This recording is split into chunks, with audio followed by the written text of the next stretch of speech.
गन्ना विकास परिषद गुलरिया, चीनी मिल गुलरिया, जिला लखीमपुर खीरी। आप हमारे सामने प्रगतिशील युवा कृषक हैं सरदार गुरजेंट सिंह जी, आप सरदार अमरीक सिंह जी चाचा। बहुत अच्छी ये गन्ने खेती करते हैं। फील्ड इनका मैंने विजिट किया और बहुत अच्छी जानकारी इनके द्वारा दी गई।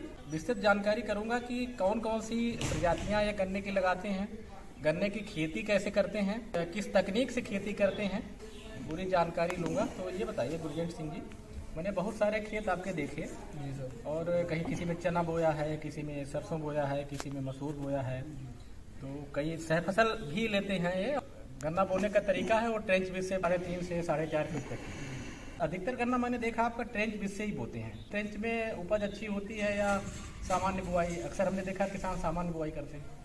ऐसा है ना सर, जो सामान्य बुआई करते थे पहले, हम लोग भी बहुत करते थे।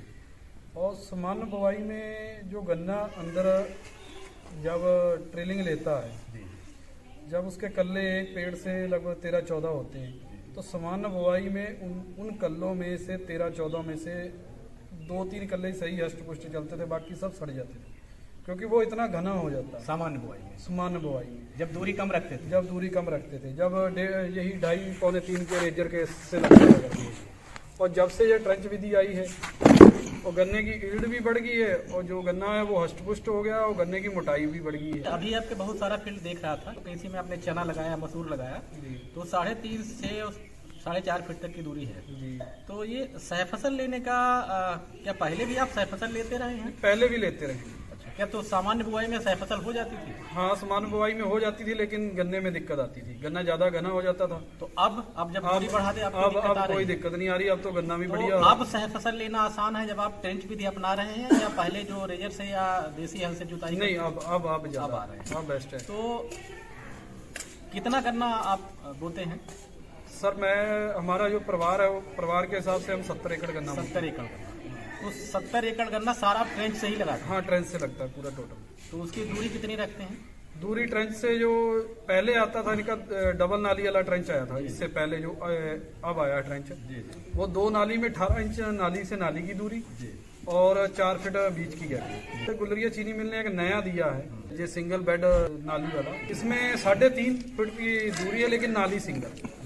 पहले डबल थी, अब बहुत सिंगल में एक ये है कि गुड़ाई जुताई में दिक्कत नहीं आती। डबल में थोड़ी दिक्कत आती थी, लेकिन दिक्कत उसमें भी नहीं आती थी, उसमें गन्ना ईल्ड भी अच्छी थी। लेकिन ये इस बार पहला सीजन है, पहला साल है जो अब सिंगल नाली से लगाया, लगभग 4 फुट पे बीज के गैपिंग। अच्छा, तो जब आप ट्रेंच बीज से गन्ना लेते हैं तो फिर आप सहफसल भी लेते हैं? तो कौन कौन सी सहफसल आप ले लेते हैं? देखो सर, एक तो जैसे चना हुआ नंबर 1, दूसरा नंबर मसूर, तीसरा नंबर लाही, और थोड़ा बहुत मटर भी जैसे ले लेते हैं। ज्यादा नहीं रिस्क लेते, लेकिन थोड़ा बहुत। तो मैं अभी चने का आपका खेत देख रहा था, तो आपने जो चना मेड़ पे बोया है जी, बड़ा सिस्टमेटिक ढंग से 6 इंच पे बोया। जी, वो एक दाना बोया सर। एक दाना? हाँ, एक दाना, लेबर ने एक दाना खुरपी से बोया। 1 एकड़ में चने का सीड कितना लग जाता है? उस हिसाब से तो सर 1 एकड़ में लगेगा 7 से 8 किलो चना। और मसूर भी आपका अच्छा लगा हुआ है, तो मसूर का सीड तो मैंने 6 किलो ही डाला एकड़। 6 किलो एकड़ का। अच्छा, चना एकड़ के हिसाब से उत्पादित कितना हो जाता है? चना जो सही सलामत सर एकड़ के हिसाब से हष्ट पुष्ट हो जाए, कोई दिक्कत ना आए, तो 9 से 10 कुंटल। 9 से 10 कुंटल? तो उसका गन्ने पे कोई नकारात्मक असर पड़ता है? कोई नहीं असर पड़ता। तो गन्ना भी उतना हो जाता है और चना एक्स्ट्रा हो जाता है? चना एक्स्ट्रा हो जाता है। चने में जितना भी गन्ने के एंड तक आपका खर्चा लगना है, उतना चना दे जाता है। अच्छा, मसूर में कितना उत्पादन हो जाता है? मसूर में भी ऐसे 6 से 7 कुंटल पर एकड़। अच्छा, मसूर भी कोई नकारात्मक असर नहीं डालता गन्ने? नहीं, कोई नहीं डालता। तो अच्छा, गन्ने की आप अच्छी खेती करते हैं और ट्रेंच बीज से, तो ये बताइए आपका जो गन्ना जो उत्पादित होता है एकड़ के हिसाब से, वो कितने कुंटल तक होता होगा औसत उत्पादन की? औसत इसकी जो गन्ने की आती है 450 से लेके 500। 450 से 500 जी, प्लांट की। अच्छा, प्लांट एवरेज। अच्छा, एवरेज। हाँ, और जो आप आटम की पेड़ी की कह सकते हैं, तो पेड़ी की जो है वो 350 से 450। अच्छा, वो इसके बीच में रहती है। अधिकतम पर एकड़ कितना आपने गन्ना लिया होगा? जैसे अधिकतम मैंने 740 तक। 740 तक लिया आपने पर एकड़। पर एकड़। तो कौन कौन सी प्रजातियां आप लगाते हैं अपने? सर, पहले तो जैसे 38 गन्ना था, बहुत बेस्ट वैरायटी थी, लेकिन वो लाल सड़न रोग से चली गई। अब जैसे वैरायटी एक नई आई है, जैसे 14201 है, पिछले साल बीज मिला था, 13235 है, ये भी पिछले साल ही बीज आया है मार्केट में। और ये अब लगाई, इस बार अब इसका पता चलेगा कि क्या ईल्ड आती है। COL के 14201 भी है। हाँ जी, COL के 14201। अच्छा, CO 15023 और COL के 14201 और कोसा 13235, जी, ये 3 नवीनतम प्रजातियां हैं जो विगत 2 वर्षों में आई हैं। संतुष्ट हुई हैं। तो इनमें से तीनों आप लगाए हो, अनुभव भी आपका है, तो इनमें से तीनों की अगर हम आपसे कहें कि रैंकिंग करिए आप अपने अनुभव के आधार पे, तो किसको पहला नंबर देंगे, किसको दूसरा, किसको तीसरा? COL के 14201 पहला, दूसरा नंबर, दूसरा 13235 और तीसरा नंबर 15023। अच्छा, देखिए इन्होंने रैंकिंग किया है, और कम से कम हमने 7-8 जो हमारे प्रगतिशील किसान हैं, मैंने यही क्वेश्चन जब उनसे पूछा तो उनकी रैंकिंग सेम है जो आपने रैंकिंग किया कि COL के 14201 एक नंबर देंगे, दूसरे नंबर पे कोसा 13235 और तीसरे नंबर पे CO 15023। तो आपने COL के 14200 को एक नंबर क्यों दिया? सर, आपने एक वैरायटी देखी होगी 8436 जी, 8436 चाहे बढ़ता नहीं था, ठोस था, जी, गन्ना गिरता नहीं जी। था। समझ लो ये उसी का रूप है दूसरा, अच्छा, उसी का रूप है। उसी का रूप है दूसरा। इसमें ऐसी क्या गुणवत्ता है जिससे आप इस वैरायटी को नंबर 1 दे रहे हैं? मतलब सर, एक तो ये थोड़ा गन्ना मजबूत है, ठीक है, कोई बीमारी से भी लड़ सकता है, कोई भी इसको बीमारी है, सबसे पहला तो नंबर ये है कि ये बीमारी से लड़ सकता है। और दूसरा नंबर, ये अंदर में इस गन्ने के बिल्कुल जगह नहीं है, साग नहीं, ठोस है, ठोस है बिल्कुल, जैसे सरिया कह सकते हैं आप, जी, जी। ये सरिया है। और एक ये एंड तक हरा भरा रहता है, कटाई तक। और दूसरे गन्ने जब पक जाते हैं तो पकने के बाद में उनका आप 15023 भी देख सकते हैं, बुरा हाल है पकने के बाद में। इसका ये है, एक तो पकने के बाद में एक ये कल्ले नहीं देता, नीचे से आंखें नहीं फोड़ता। अच्छा, यानी इसमें स्प्राउटिंग नहीं है? हाँ, कोई प्राउटिंग नहीं। ये है कि उसी वजह से ये गन्ना मजबूत है और इल्ड में भी अच्छा है, खुराक जितनी डाल दो उतनी झेल जाता एकड़ है। के हिसाब से कितनी इल्ड हो जाती होगी आप? इसकी इस बार पहले साल अनुभव लिया है, यही जाएगा लगभग सर 450 के इट्टे पे। बहुत अच्छा, बहुत अच्छा रहा, आपने देखा ही है प्लाट। हाँ, और गिरता भी नहीं है ना, गिरता नहीं, ये इसकी खासियत है। कितनी हाइट ले जाती है? ये हाइट 13-14 फुट तो आपके सामने है। 13-14 फीट तो मैंने देखा है। अच्छा, एक गन्ने का औसत वजन कितना होता होगा? एक गन्ने का इसका औसत वजन 2.5 से पौने 3 किलो। 2.5 से पौने 3 किलो जी है। COL के 14201 का? जी, जी। अच्छा, चलो ये तो 14201 की बात हो गई। कोसा 13235, कुछ खास बातें हैं जो आप बताइए ताकि हमारे बाकी कृषक भी जाने। 13235 जो वैरायटी है, ये है कि नई वैरायटी है और थोड़ी नरम है, नरम है वैरायटी बढ़िया, लेकिन ये अब 14 की अपेक्षा इसको देखें तो थोड़ी नरम है, लेकिन है वैरायटी बढ़िया और मिठास बहुत है। और दूसरा, मोटाई काफ़ी ले जाती है, हाइट भी अच्छी लेती है? हाइट भी अच्छी लेती है। कितनी हाइट हो जाती होगी? हाइट ये ले जाता है नॉर्मल, ये आप घर के पास आपने देखा ही है, 14-15 फुट का गन्ना होगा। करीब 15 14-15 तो नॉर्मल ही है हमारे तो गन्ने। ज्यादा बढ़ेगी तो गिरेगी भी? ये वैरायटी गिरती है। स्प्राउटिंग की कुछ प्रॉब्लम? नहीं, प्राउटिंग नहीं कोई अच्छा, इसमें नहीं। अच्छा, और 15023? 15023 तो जैसे मैं सभी से यही कहना चाहता हूँ कि वो वैरायटी लेट लगाने वाली है। लेट मतलब? वो अप्रैल में लगाने वाली है। गेहूं, जैसे गेहूं में जो भी वो काश्त शरद कालीन के बजाय बसंत कालीन में अच्छा? बसंत कालीन में लगाएं उसको तो अच्छी इल्ड अच्छी देगी वो। तो जिनको लेट गन्ना बुआई करनी हो वो 15023 गेहूं कटाई के बाद में, तो वो भी वो 15023 ही लगाएं। उसमें और क्या कुछ सावधानी बरतने की जरूरत है? सावधानी इसमें भैया, कोई भी खुराक जैसे कोई भी आपको फर्टिलाइजर नहीं डालना। अच्छा। फर्टिलाइजर डालोगे तो ये गन्ना कूड़ा हो जाएगा। अच्छा, क्योंकि इतना ये नरम गन्ना, इतना बढ़िया ये चलता है, बिना खर्चे गन्ना पैदा होने वाला है। CO 15023? 15023 तो ज्यादा इसमें सेवा की नहीं, जरूरत नहीं? सेवा की जरूरत नहीं। बाकी उसमें ये है कि इसमें टॉप बोरर और बोरर का थोड़ा ध्यान रखना पड़ता है, उसकी टाइम टू टाइम आपको स्प्रे करनी पड़ेगी, क्योंकि गन्ना वैरायटी ज़्यादा नरम है, मिठास ज़्यादा है। तो आप ट्रेंच से ही बुआई करते हैं, तो मैंने देखा कि बहुत सारी आप जो जमीन की खेत की तैयारी करते हैं, तो जो गन्ना अच्छा उत्पादित करते हैं तो उनकी शुरुआत तो खेत की तैयारी से ही हो जाती है, क्योंकि खेत की तैयारी गन्ना बुआई में एक महत्वपूर्ण बिंदु है। तो खेत की तैयारी आप कैसे करते हैं? बड़ा मैंने देखा पोला है, अगर पैर रख दो तो बढ़िया नीचे धस जाता है। खेत ऐसा है ना, पहले हम जैसे हैरों करते हैं, जी, हैरों करने के बाद में कल्टीवेटर मारते हैं। कितनी बार हैरो चलाते हैं? हैरो 3 बार लगी जाती है, कल्टीवेटर 2 बार। अच्छा, और उसके बाद में सिंगल रूटावेटर। अच्छा, कभी गहरी जुताई भी करते हैं MB प्लाव वगैरह से? MB प्लाव से भी कर देते हैं। तो खेत की तैयारी आपने कर दिया, तो कुछ बायो फर्टिलाइजर वगैरह यूज करते हैं? बायो जो ये आपके हैं इंसेक्टिसाइड, बायो पेस्टिसाइड, जैसे ट्राइकोडर्मा है या बिवेरिया बेसियाना है, इनका भी आप उपयोग करते हैं? हाँ जी करते हैं, ट्राइकोडर्मा जरूर डालते हैं हर खेत में। ट्राइकोडर्मा कैसे उपयोग करते हैं? ट्राइकोडर्मा जैसे इसको उसको घोल को गुड़ में मिला के 15 से 20 दिन पड़ा रहने देते हैं। ये देखिए मेरे नीचे पड़ा है घोड़ा, अच्छा पड़ा हुआ है, आप तैयार कर रहा है तैयार। और इसके बाद में गोबर की सड़ी गोबर की खाद में इसको कितना ट्राइकोडर्मा कितनी गुड़ में डालते हैं और कितने गोबर में तैयार करते हैं? ट्राइकोडर्मा जैसे 2 किलो लगभग 15 किलो, सॉरी 15 नहीं 6 किलो गुड़, 3 किलो गुड़ पड़ता है पर एकड़। पर एकड़ 3 किलो 3 किलो गुड़ 1 लीटर ट्राइकोडर्मा, 1 लीटर ट्राइकोडर्मा। फिर उसको गोबर में कैसे तैयार? उसको गोबर में जैसे 15-20 दिन ऐसे घुला रहने देना, इसमें इंसेक्ट चल जाएंगे। अच्छा गुड़ में जी, इसमें जो बैक्टीरिया सब चल जाएगा और बाद में इसको सड़े गोबर की खाद में मिला के डाल देंगे। कितने गोबर में? जितना भी शीटा आपका एकड़ के हिसाब से आ जाएगी, इतने में ये हमारा खेत पूरा हो भी जाएगा। आप अनुमान लगाते होंगे? मान के चलो 50 से 60 किलो गोबर। 50-60 किलो गोबर में जब लगा देते हैं तो वो कितने दिन लगते हैं ढेर बना के? वो ढेर बना के 3 से 4 दिन 3 से तरपाल से उसको झाँप देते हैं ठंडी जगह, जैसे पेड़ों के नीचे, जैसे ये पेड़ है इनके नीचे डाल दिया, पड़ा रहा 3-4 दिन। 3-4 दिन में सब बैक्टीरिया उसमें फैल जाता तो जब आपने खेत की जुताई कर ली, तैयारी पूरी कर ली, फिर ट्राइकोडर्मा उपयोग है। कैसे आखिरी करते हैं? जुताई करने से पहले, जैसे आखिरी जुताई आज करनी है तो कितने दिन बाद गन्ना बोना? आखिरी जुताई जैसे आज कर दी है, आखिरी जुताई करने से पहले ट्राइकोडर्मा डाल दिया, फिर जुताई कर दी, उससे दूसरे तीसरे दिन बाद गन्ना बो देते हैं। अच्छा, उसी को जुताई करके उसी में गन्ना बोते उसी में बो देते हैं। हैं। एकड़ के हिसाब से कितना सीड यूज कर लेते हैं आप? सिंगल आग का बोते हैं या डबल आग का? तो अक्टूबर में बोते हैं हम गन्ना जी, आटम में। वो तो एक आग का टुकड़ा प्रयोग करते हैं या 2 आग का? उस टाइम तो हम 1 आंख का करते हैं, शरद काल में। सर्द काल। जी, और जो फरवरी में जो गन्ना आ जाता है वो सिंगल आंख का नहीं तो जब आप सीड प्रयोग करते हैं तो उसका सीड ट्रीटमेंट करते हैं, शोधन करते हैं? ट्रीटमेंट करके किससे, किस चीज से? हेक्साक्लोनोजोल और थायामेक्सान एक आती कितना कितना डालते हैं, कितने लीटर पानी में? है। वो तो जैसे मान के चलो कि 1 किलो लग जाता है, 1 लीटर थायामेक्सान लग जाती है। अच्छा।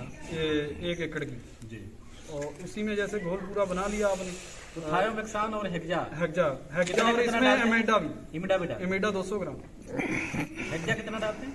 हेक्सा 1 किलो पड़ता है उसका, 1 किलो। और थायोमेक्सान 1 लीटर 1 लीटर। और इमिडा 200 ग्राम। कितने लीटर पानी में?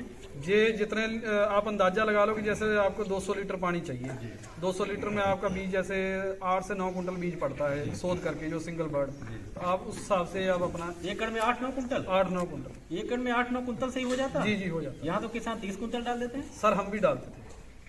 तो ये फिर आधा आपने 1/3 कैसे कर लिया? ये सर धीरे धीरे प्रैक्टिकल करके। जब आप 30 कुंटल पहली बार यूज कर रहे होंगे और मैं अगर आपसे कहता कि आप सिंगल आग बोइए गुरजेंट सिंह जी, तो आपका 8 कुंटल ही गन्ना लगेगा, तो आप मेरी बात पहले मान लेते? प्रैक्टिकल कर करके। तो यानी अब 8 कुंटल पे आ गए। हाँ 8-9 कुंटल पे हम आ गए। कितनी देर सीड ट्रीटमेंट करते हैं? सीड सर जैसे 2 से 3 घंटे पड़ा रहे पानी में, जैसे घोल में। अच्छा, उसके बाद में आप तो फिर आपने जब ट्रेंच निकाल दिया और फिर नाली खोल दिया, जी तो नाली पूरे खेत की पहले खोल देते हैं तब बुआई करते नहीं, हैं, या साथ- नाली खोलते जाते हैं और बुआई करते जाते हैं और मिट्टी डालते जाते हैं? साथ से साथ खोलते हैं, मिट्टी जब सब पूरा बुआई हो जाती है, मिट्टी उस टाइम डलवाते हैं, थोड़ी थोड़ी हल्की हल्की, जैसे कदारों से, ट्रेंच में पैरों टुकड़े से। कैसे रखते हैं, समानांतर क्रम में या ऐसे बेड़ा बेड़ा सीधे? नहीं नहीं, समांतरण खड़े, एक आंख से? आंख ऊपर करके सीधी। तो एक नाली में गन्ने की कितनी लाइनें देते हैं? एक नाली में एक सिंगल ही नाली लगती है। सिंगल कितनी दूर पर एक आंख? एक से एक गैपिंग हो जाती है 8-9 इंच, बस इससे ज्यादा। एक आंख टुकड़े के एंड से एंड तक 1 फीट की या आंख से आंख? आंख से आंख 8 इंच, अच्छा, 8 से 9 इंच। क्योंकि जैसे मान लीजिए ये गांठ है। नहीं, उससे कोई मतलब नहीं। अच्छा, हमें आंख से मतलब है। आंख से आंख, हाँ आंख से आंख। क्योंकि अगर हम टुकड़े से लेंगे तो वहाँ पे इंटरनल दूरी बढ़ जाएगी। नहीं नहीं, हमें आंख से मतलब है। आंख से 8 इंच कवर कर दी, जैसे 8 से हमने 16 इंच पे दूसरी है डाली, हमारी 8 इंच वाली नहीं भी जमी तो हमें कोई दिक्कत नहीं। जी, 16 वाली जमगी वो कवर कर देगी। जी। तो मिट्टी कितनी डलाते हैं उस पे जब टुकड़ों पे? बहुत हल्की, कितनी? बस मात्र 1 इंच, एक इंच। ज्यादा मिट्टी क्यों नहीं डालते? ज्यादा मिट्टी फिर जर्मिनेशन लेट लेगा गन्ना, जर्मिनेशन लेट लेगा। तो आपने एक बार मिट्टी ढक दिया तो सामान्य तरीके तौर से अगर मैं देखूं तो कितने दिन में अंकुरण हो जाता है गन्ना? 10 से 11 दिन में। 10 से 11 दिन में अगर हो गया? जी, गर्मी पड़ती हो तो 10 से 11 दिन, ठंडक आ गई है तो 15 से फिर लेट हो जाता तो है। ये जब आपने गन्ना ट्रेंच से बो दिया शरद काल में, तो आप ये सहफसल कैसे लेते हैं? किस तरीके से आप साथ में शीटा लगाते हैं, टीका लगाते हैं? साथ में जिस टाइम गन्ना बोते हैं उसी के साथ ही। बुआई जैसे खेत तैयार करके आखिरी रुपाई की है गन्ना खेत की, आखिरी रुपाई में छींटा लगा देते हैं सह फसल का, और फिर नाली निकाल देते हैं। फिर नाली तो निकाल वो जो सीड है मेड़ पे आ जाता है। सीड ऑटोमेटिक मेड़ पे आ जाता है, गहरी जगह में सीड नहीं जाता, तो कुछ रह जाता होगा गहरी जगह, वो निचवा देते हैं। अच्छा निकलवा लेबर देते लगा। हैं। जब बुआई करते हैं तो बुआई के समय में बीज तो आपने शोधन करके बता दिया, एकड़ के हिसाब से उर्वरक कौन कौन सा प्रयोग करते हैं? उर्वरक यही एनपीके सर 2 बोरी नीचे डालते हैं, और इसके साथ में कोई फंगस वाली जैसे कोई भी दवाई रिजेंट है ये डाल देते हैं। अच्छा, तो एक बार अगर जर्मिनेशन कंप्लीट हो गया और सह फसल अंकुरित हो गई, जी, तो जब तक सह फसल निकल नहीं जाती है उसके पहले भी कुछ करने के लिए काम करना पड़ता है? नहीं, जब तक सह फसल नहीं निकलती तब तक कोई काम नहीं।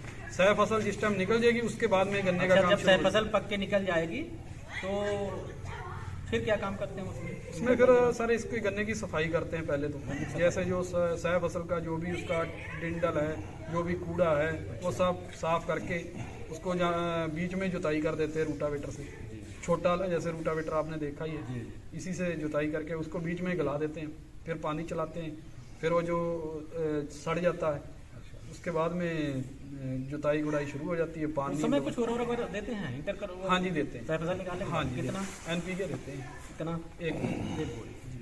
तो यहाँ पे सह फसल निकल गई, आपने उसको सिंचाई कर दिया और खाद दे दिया, फिर उसके बाद अगली इंटरकल्चर ऑपरेशन क्या करते हैं?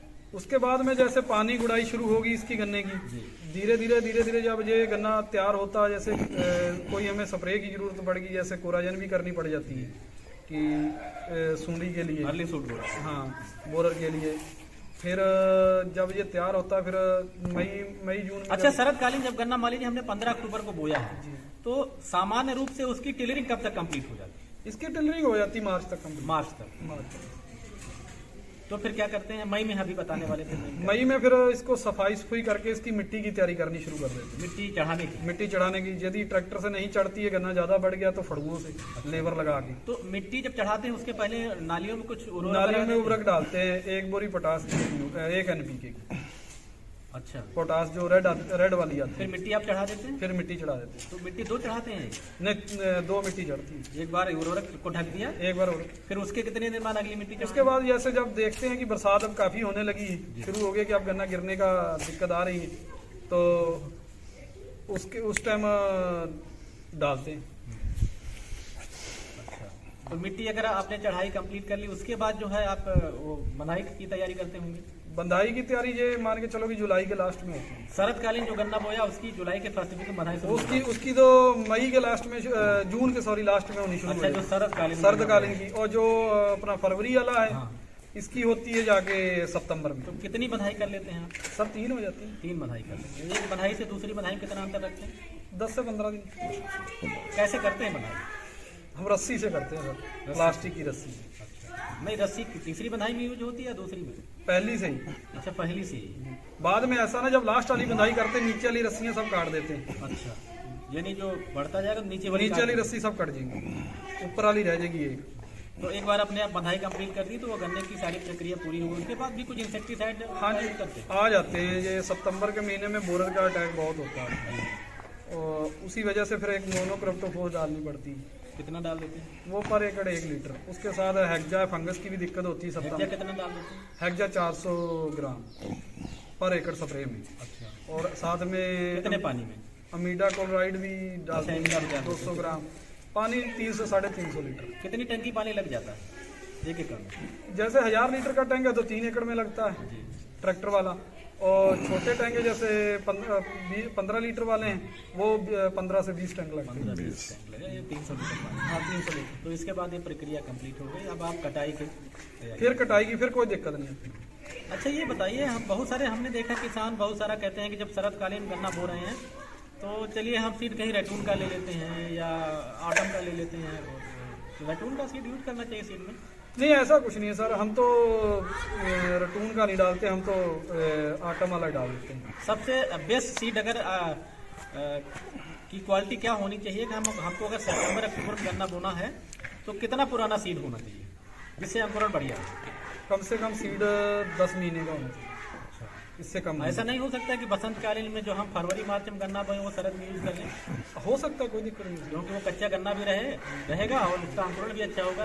क्योंकि हम जब कहते हैं कि ऊपर अगोले का 1/3 बोइए तो अच्छा जर्मिनेशन होगा, तो हम सीड की अपनी एक नर्सरी तैयार कर लें कि कितना हमको सीड शरद में चाहिए, तो उसकी अपनी एक नर्सरी तैयार कर लें, एस्टिमेट करके हमको अक्टूबर में उतना बीज चाहिए होगा, तो हम उसको अगर फरवरी के लास्ट हम बो दें और वही वाला सीड अगर यूज करें तो ज़्यादा अंकुरण होगा। हाँ होता है सर, मैं ऐसे ही करता हूँ। मैं सीड के लिए मैं अलग से तैयार करता हूँ। अच्छा अच्छा, अपने जैसे सीड लगाते हैं तो वो अलग से तैयार करते हैं। अच्छा अच्छा अच्छा। हाँ, आपने देखा ही है, मैंने 15/023 है, मैंने अप्रैल में तैयार किया, अब लगाऊंगा इधर आके। हाँ वही ठीक है। नहीं शरद में भी उसको यूज कर लेना चाहिए। हाँ शरद में इमेच्योर सीड जो है, लेट वाले करते हैं सब तैयार। तो ये तो पूरी जानकारी आपसे मैंने लिया। अच्छा सह फसल की उपज जैसे चना आपने बताया था कितनी ले लेंगे? चना 9 से 10 कुंटल निकल और आता है। मसूर भी 6, 7, 8 जैसी भी। और जैसे सरसों मैंने बहुत अच्छी देखी आपकी अभी लगाए हैं। सरसों 7-8 निकल आती है। 7-8 कुंटल तो एकड़ के? हाँ तो एकड़ के हिसाब से आपका एक गन्ने में कितना खर्चा आ जाता होगा खेत की तैयारी से लेके चीनी मिल की सप्लाई तक? चीनी मिल की यो छुलाई भी डालें या सारा 80 से 90 हजार। और गन्ना कितने का उत्पादित हो जाता है? 2.25 लाख। 2.25 लाख का? 1.75 का। 1.75 का। तो कितना % लागत लग गई आपकी? 50-50। 50-50। और जो आप अंतः फसल से पैदा कर लेते हैं वो अलग से है। वो अलग से है। वो जो हम अलग से वो हमारा खर्चा जो गन्ने पे हमने लगाना। अच्छा, तो गन्ना मुक्त हो गया? गन्ना मुक्त हो गया। तो ये माना जाए कि शरद कालीन में सह फसल जरूर लेनी चाहिए? जी जरूर लेनी चाहिए। तो गन्ना मुक्त कर लेना चाहिए ना? जी कर लेना। और वो तभी हो पाएगा जब आप सह फसल लेंगे। तो बहुत अधिकतर किसान हमारे सह फसल नहीं लेते हैं, तो 50% नुकसान नहीं करवा रहे हैं। वो तो उनका नुकसान है ही, क्योंकि जब ट्रेंच बीज से गन्ना बोएंगे तो आपको एक ऑप्शन मिल ही जाता है विकल्प कि आप वहाँ पे जगह खाली है, अगर नहीं लेंगे तो वहाँ पे घास जम रही होगी। ठीक है, तो सह फसल जरूर लेना चाहिए। सह फसल जरूर लेना। तो अब आप बहुत सारी डिटेल आपने बताई तो मुझसे छूट रहा होगा, अब आप बताइए क्या मैंने आपसे नहीं पूछ पाया तो मैं मुझे पूछना चाहिए। ऐसा जैसे सह फसल तो जरूर लेनी चाहिए गन्ने में। और दूसरा, गन्ने में यूरिया का प्रयोग नहीं करना। यूरिया का? हाँ यूरिया का नाम नहीं लिया। हाँ 38 जो वैरायटी गई है वो यूरिया की वजह से ही गई है। उसमें रेड राड का इतना अटैक आया है वो यूरिया की वजह से ही आया है, क्योंकि यूरिया की मात्रा इतनी खेतों में बढ़ गई है कि अब हरी फसल बोगे तो कवर कर पाएंगे। जैसे ढेउचा है, सनई है, ये चीज़ें हैं, ये आप हो तो आपको बेनिफिट उसका अलग ही मिलेगा। मेरे को मिल रहा है, मैं क्योंकि बोता हूँ। जैसे ढेउचा सनई बोते हैं उस खेत में आप हरी खाद भी आपने? हाँ हरी खाद लेते हैं। उस खेत में आप गेहूँ देख लो जाके, जहाँ आगे गन्ना लगेंगे उस खेत का रिजल्ट कुछ न्यारा ही होता है, अलग ही होता है। तो दादा देखिए मैंने बहुत सारा इनसे पूछ लिया, आप कुछ जानकारी दीजिए अगर छूट रही हो हम दोनों लोगों से। कुछ छूटा तो नहीं? क्योंकि मैंने प्रयास किया कि हर चीज़ उसमें आ जाए। तो बाकी गोबर ऊबर की खाद है। गोबर की खाद कितने दिन में यूज कर लेते हैं? गोबर की खाद 2-3 साल सड़ा के। एकड़ में कितना गोबर यूज कर लेते हैं? एक ट्राली में कितना आता है? एक ट्राली में लगभग 100 के टेबेटे आता है। 100 के टेबेटे आते हैं। तो देखिए बहुत सारी जानकारी जो हमारे युवा कृषक हैं गुरजेंट सिंह जी, इनसे मैंने लिया। और गन्ने की अच्छी खेती करते हैं और ट्रेंच जिससे गन्ना बुआई करते हैं और सह फसल जरूर लेते हैं। तो ये मेरा मकसद है अच्छे किसानों से बात करके अन्य कृषकों तक पहुंचाना क्लिप के माध्यम से, ताकि कौन कितना बेहतर वर्क कर रहा है। जब हम एक किसान से पूछते हैं तो जानकारी दिया, उसकी जब दूसरे पूछते हैं तो एक और अच्छी जानकारी मिल जाती है। तो ये जो सूचनाओं का आदान प्रदान है एक दूसरे के पास, इसी के माध्यम से मैं पहुंचाना चाहता हूं, ताकि अन्य कृषक भी इन सब चीज़ों को देखें और अच्छा उत्पादन करें गन्ने का, ताकि उनकी जो आय है अधिक बढ़ सके। और हमारा फिर कहना है कि सह फसल जरूर लें, दूरी बढ़ा के सह फसल जरूर। कोई भी बोलो आप, 3 महीने की फसल होती है, 3 से 4 महीने की, कोई दिक्कत नहीं। आपका खेत सारा सर्द में खाली पड़ा रहना, तो इसमें आपका जितना उसमें आप खर्चा लगाओ उतना आपको मिल जाएगा। गुरजेंट सिंह बहुत अच्छा लगा और बहुत बेहतरीन जानकारी आपके द्वारा दी गई। बहुत बहुत धन्यवाद। Thank you. बहुत बहुत धन्यवाद दादा आपका। खेती बहुत अच्छी करते हैं और जिस खेत में मैं खड़ा हूँ इसमें COL के 14-201 गन्ना लगाया गया है और उसी के साथ में देखिए ये इनके द्वारा सरसों लगाई गई है। प्रगतिशील युवा कृषक हैं, इनकी उम्र मात्र 34 साल है अभी, और एक अच्छी खेती करते हैं, जैसा मैं आपको स्क्रीन पे भी दिखा रहा हूँ। जो हमारे अच्छे कृषक हैं और युवा कृषक हैं, उनसे जब हम बात करते हैं तो कुछ न कुछ नई जानकारी हमको मिलती है, कुछ जो कि किताब से हटकर है वो नॉलेज मिल जाता है। और ये जो आप स्क्रीन पे देख रहे होंगे हरी फसल है, ये मसूर है। आप युवा प्रगतिशील कृषक हैं, देखिए गुरजेंट सिंह जी जो हमारे सामने खड़े हुए हैं, और जिस खेत में खड़ा हूँ ये ट्रेंच बीज से गन्ना लगाया गया है और ये चना बीज पे लगाया गया मेनोपति। गुरजेंट सिंह जी ये बताइए, ये पौध रोपित किया है क्या आपने? जी पौध रोपित। किस तिथि को रोपित किया आपने?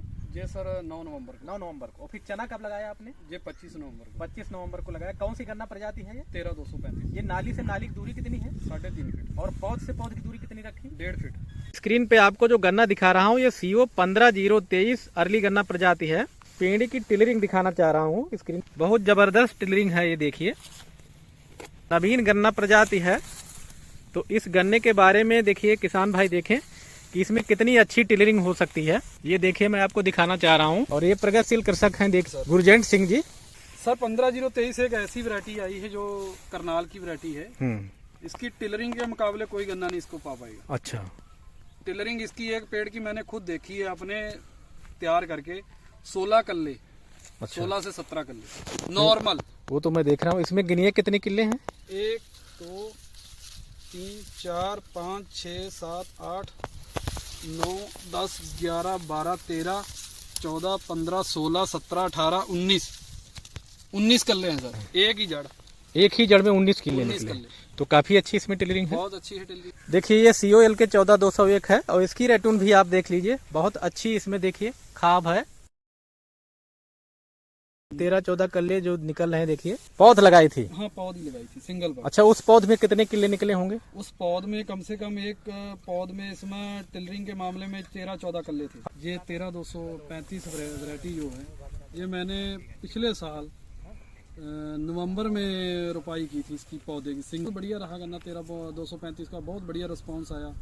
और पौध रोपित किया था। पौध रोपित किया था और रिस्पॉन्स भी बहुत अच्छा आया इसका। टिलरिंग भी बहुत अच्छी है। और पेड़ी देख लीजिए आपके सामने है। कटिंग इसकी अक्टूबर में हुई थी और अक्टूबर के बाद में आज तक एक पेड़ में इसमें कम से कम 30 कल्ले हैं, 30 से 32 कल्ले एक पेड़ में।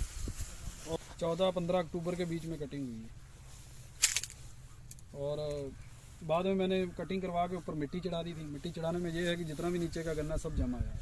और आज आपके सामने है, देख लीजिए बढ़िया है। और गैपिंग भी इसकी बहुत दी थी, 4 फुट गैपिंग दी थी और पेड़ से पेड़ की 2.5 फुट की दी थी और सब पूरी कवर कर गया। ये है कि गैपिंग भी नहीं रहेगी, पूरी कवर कर गया। अब इसमें इधर गर्मी आएगी तो इसको थोड़ा और बढ़िया सेट करके इसको मिट्टी उट्टी जहाँ चढ़ने वाली चढ़ाएंगे एक बार, उसके बाद में देखेंगे आगे क्या होता है।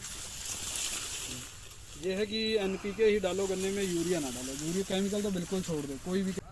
ये 11453, ये कोसे 11453 है, सामान्य गन्ना प्रजाति है। हाँ, बीज मैंने दिया 14 दिन लगा।